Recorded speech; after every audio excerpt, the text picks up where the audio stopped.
काल अतुलच्या लग्नामध्ये तुम्ही त्याला कानामध्ये काय कुसूर करत होतात?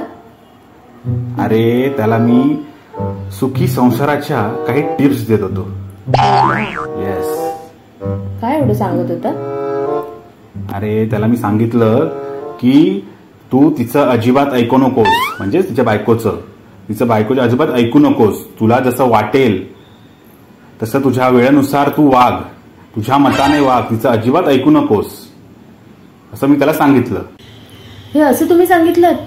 त्याला असं नाही सांगितलं. मी त्याला काय सांगितलं की तू तुझ्या वेळेनुसार कामं कर. म्हणजे भांडी घासायची असतील तर तुझ्या वेळेनुसार घास, कपडे धुवायचे असतील तर तुझ्या वेळेनुसार तू कपडे धु, आणि हो जेवण करायचं असेल तर तू तुझ्या मताने जेवण कर, तिचं अजिबात तू ऐकू नकोस, असं त्याला मी सांगितलं. असं सांगितलं का?